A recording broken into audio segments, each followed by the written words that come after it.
Salut la machine, j'espère que tu es toujours au top.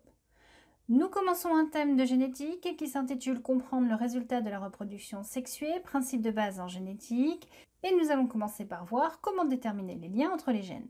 Vous êtes prêts? C'est parti!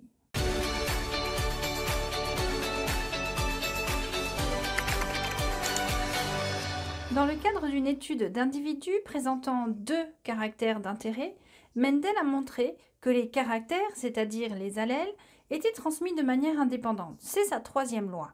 Avec les connaissances actuelles, on peut assimiler cette troisième loi au brassage interchromosomique. À l'époque, Mendel n'avait pas connaissance des chromosomes et des gènes. Aujourd'hui, on connaît la structure des chromosomes et la répartition des gènes sur ceux-ci pour un bon nombre d'espèces. On a pu établir des cartes génétiques, comme par exemple ici pour la drosophile. La drosophile est une petite mouche facile à élever en laboratoire et dont le karyotype n'est constitué que de 4 paires de chromosomes. Les scientifiques ont travaillé sur des gènes responsables des caractères observables, comme la couleur des yeux, la couleur du corps ou encore la longueur des ailes. En reproduisant les croisements de Mendel pour les mouches, ils ont pu établir la carte génétique de celle-ci. Prenons le cas de l'étude de gènes que l'on sait aujourd'hui non liés. Quand deux gènes sont liés, c'est qu'ils sont situés sur le même chromosome. Quand deux gènes ne sont pas liés, c'est qu'ils sont situés sur des chromosomes différents. Ainsi, les gènes alpha et bêta sont liés, alors que les gènes bêta et gamma ne sont pas liés. Prenons l'exemple de deux caractères visibles chez la drosophile, la présence d'un œil et la longueur des ailes. Le gène L vestigial se trouve sur le chromosome numéro 2 et pour ce gène, il existe deux allèles. L'allèle VG+, VG pour vestigial car bien souvent, le nom du gène porte le nom de l'anomalie. VG+, plus pour sauvage, ce qui veut dire que c'est l'allèle qu'on trouve dans les populations sauvages, naturelles. C'est l'allèle qui va conférer un caractère qui permet la survie. Il y a également l'allèle VG, qui lui est un allèle récessif qui provoque des ailes vestigiales, c'est-à-dire de toutes petites ailes qui ne permettent pas à un individu la survie. Cet allèle est peu représenté dans une population sauvage. Pourquoi? Parce que vous comprenez bien qu'une mouche qui possède des toutes petites ailes, comment voulez-vous qu'elle vole pour se nourrir, se reproduire? Donc si elle ne se reproduit pas, elle ne transmet pas ce caractère à la descendance. Donc cet allèle VG est peu représenté dans les populations sauvages de drosophiles. Le gène absence d'un œil se trouve sur le chromosome numéro 4 et comme pour le gène L vestigial, il présente deux allèles. L'allèle EY+, pour eyeless plus sauvage, l'œil est présent, et l'allèle EY, allèle récessif, pour œil absent. Réalisons donc une étude génétique sur une lignée de mouches sur laquelle nous allons préférentiellement nous intéresser à l'expression du gène eyeless. Prenons deux parents de souche pure, comme pour Mendel, un parent P1 double dominant, avec des ailes longues et un œil. Son génotype sera donc VG+, sur VG+, et EY+, sur EY+. Concernant les conventions d'écriture, je vous rappelle que le génotype est écrit entre parenthèses, que les allèles sont représentés l'un à côté de l'autre, séparés par deux barres qui représentent les deux chromosomes. Donc ici, VG+, les deux allèles d'une même paire de chromosomes. Et comme nous travaillons sur deux gènes qui sont non liés, nous allons donc représenter dans le génotype, dans la parenthèse, deux paires de chromosomes qui portent chacun leurs allèles.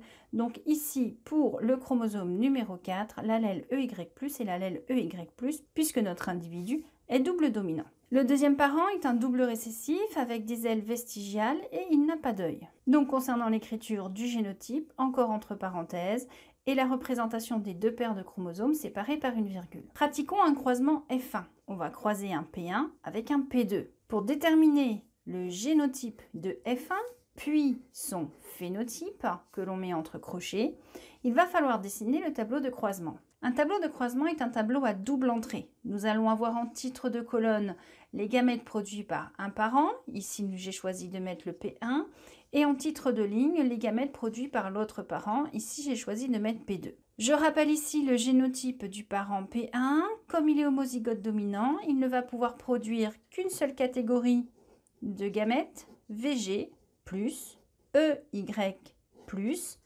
et je ne représente qu'une seule barre, qu'un seul chromosome, puisque je vous rappelle que les gamètes sont produits par méiose et sont haploïdes. Pour le parent P2, même chose, comme il est homozygote récessif, il ne va produire qu'une seule sorte de gamète, VG, associé à EY. Les individus de génération F1 ont donc comme génotype une association d'allèles correspondant aux gamètes de P1 et de P2. VG+ sur VG et EY+ sur EY. J'ai donc associé le contenu des deux parenthèses et on place par convention les allèles dominants au-dessus. Nous avons donc ici une génération hétérozygote. Donc maintenant que j'ai le génotype de mes individus F1, je constate qu'ils ont effectivement tous les mêmes caractères. C'est la loi d'uniformité de Mendel et ces caractères correspondent à ceux exprimés par P1. Comme Mendel l'a fait, maintenant je vais pratiquer un croisement F2 où je vais croiser deux individus F1 entre eux. Je vais donc réaliser un tableau de croisement. En titre de colonne, les allèles produits par un individu F1. En titre de ligne, les gamètes produits par l'autre individu F1. On est bien d'accord que la mouche a 4 paires de chromosomes différents, mais nous nous intéressons uniquement à la transmission des gènes portés par 2 chromosomes. Donc on oublie les autres. Donc concernant les combinaisons possibles, VG+ a pu être distribué avec EY+. Et à ce moment-là, VG a été distribué avec EY. Mais VG+ a pu être distribué avec EY, et à ce moment-là, VG a été distribué avec EY+. Nous avons les mêmes combinaisons pour l'autre individu F1. Ce qui fait que quand on réunit les différents génotypes des différents gamètes, nous allons avoir plusieurs combinaisons possibles, mais qui peuvent parfois amener au même phénotype. Ici, j'ai VG+, VG. EY+, EY, mais ça me donne quand même au niveau phénotype VG+, EY+. Pourquoi? Parce que VG+ est dominant sur VG et EY+ est dominant sur EY. Donc dans ce tableau de croisement, j'ai de très nombreuses combinaisons possibles, mais 9 sur les 16 vont aboutir à un phénotype de type parental P1. Une seule combinaison va aboutir au phénotype parental de type P2. 3 sur 16 vont correspondre à un phénotype recombiné, VG+ EY, que je vais appeler recombiné de type 1, et 3 sur 16 vont correspondre à un phénotype recombiné de type 2, cette fois VG EY+. Mais ça, c'est un tableau théorique de croisement. Si nous réalisons physiquement ce croisement, c'est-à-dire que si nous demandons réellement à 2 mouches de s'accoupler, de pondre des œufs et que nous surveillons le développement de ces œufs, nous allons obtenir des pourcentages qui corroborent ce tableau théorique. En comptant les différents phénotypes de mouches, en ramenant cette valeur à 100, on trouve effectivement environ des proportions équivalentes à 9/16, 1/16, 3/16 et 3/16 pour les différents phénotypes. La ségrégation des allèles s'effectue donc bien ici et confirme que la distribution aléatoire et indépendante des allèles lors de la méiose assure la diversité des individus au sein de l'espèce. Prenons maintenant le cas de 2 gènes qui sont cette fois liés. On va travailler sur le gène qui est responsable de la couleur noire du corps, c'est le gène BLAC. Il se trouve donc sur le chromosome numéro 2, pas très loin du gène sur les ailes vestigiales. Comme les gènes sont liés, on peut se demander quels seront les résultats des différents croisements. Réalisons comme pour tout à l'heure notre étude génétique. Prenons 2 parents. Un parent P1 double dominant et un parent P2 double récessif. Attention, les gènes étant liés, dans le génotype, nous allons représenter une seule paire de chromosomes sur laquelle nous allons disposer les 2 allèles.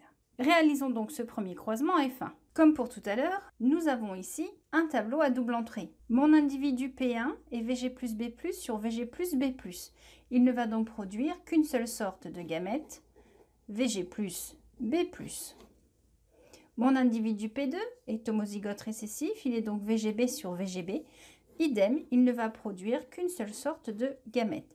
Donc ici, j'ai bien le génotype d'un gamète puisque je n'ai qu'un seul chromosome représenté qui porte les 2 gènes qui sont voisins. J'ai donc bien une cellule haploïde. Je réunis le contenu de mes 2 parenthèses pour recréer le génotype de la cellule œuf.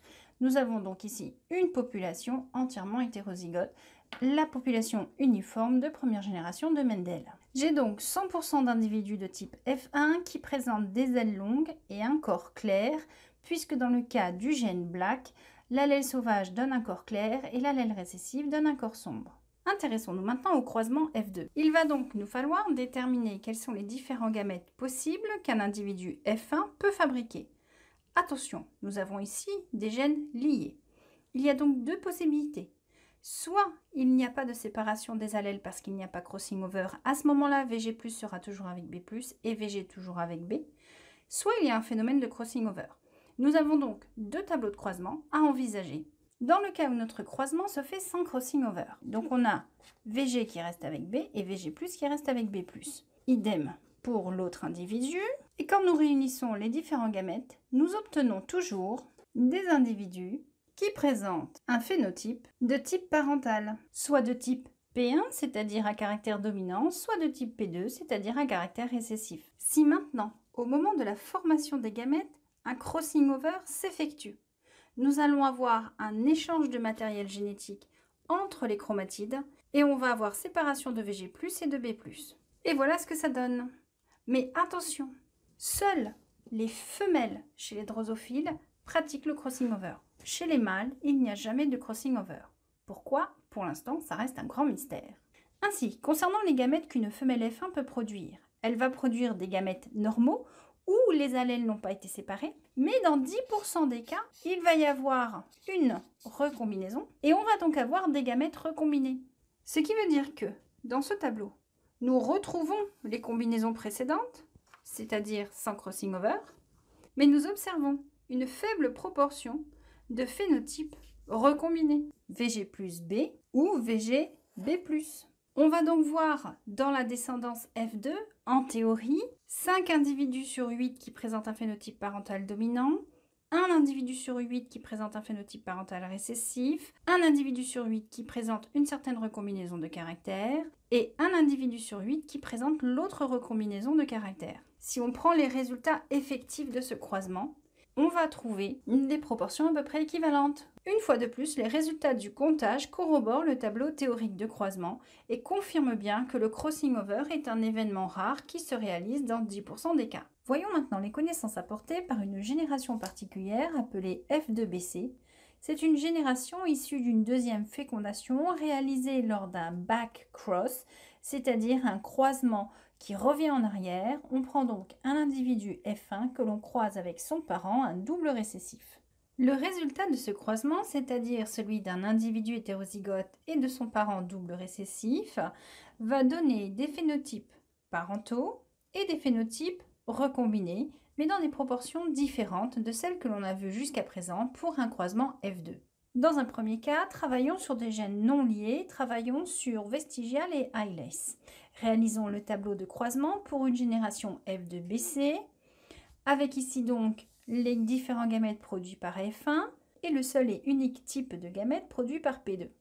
La génération F2BC va présenter donc des phénotypes parentaux de type P1, de type P2, mais également des phénotypes recombinés de type 1 et 2.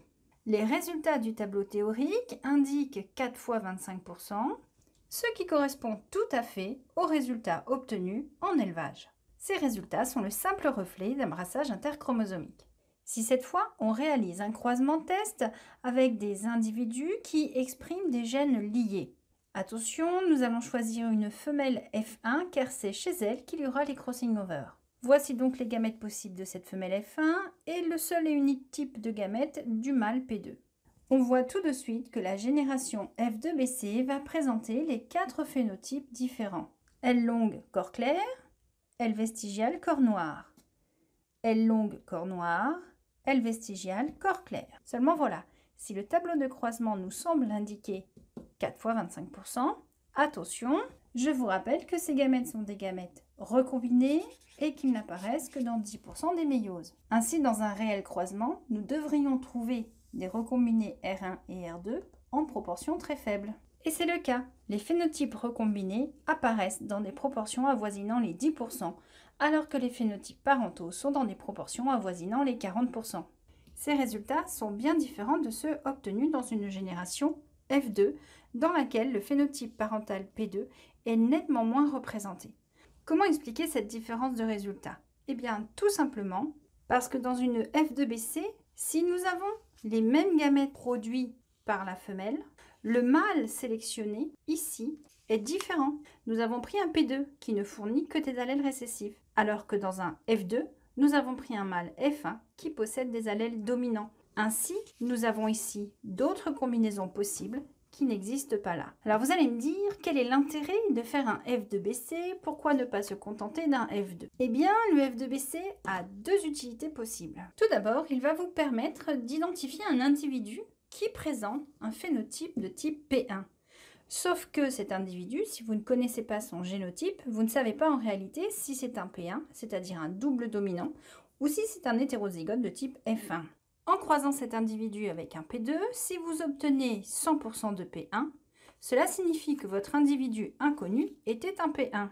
Nous serions dans ce croisement. Si par contre, en croisant votre individu attesté avec un P2, vous obtenez des phénotypes parentaux et recombinés, alors votre inconnu était bien un individu hétérozygote, c'était donc bien un F1.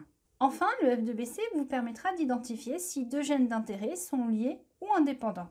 Effectivement, si ce sont des gènes indépendants, comme c'était le cas pour les gènes vestigial et Ailesi, vous devriez trouver les phénotypes parentaux et recombinés en proportion équiprobable, 4 fois 25%. Si au contraire ce sont des gènes liés, comme c'était le cas pour vestigial et Black, vous devriez trouver des phénotypes parentaux environ à 40% et des phénotypes recombinés à 10%. Donc ça, c'est un exercice typique de bac, vous devez connaître les proportions par cœur.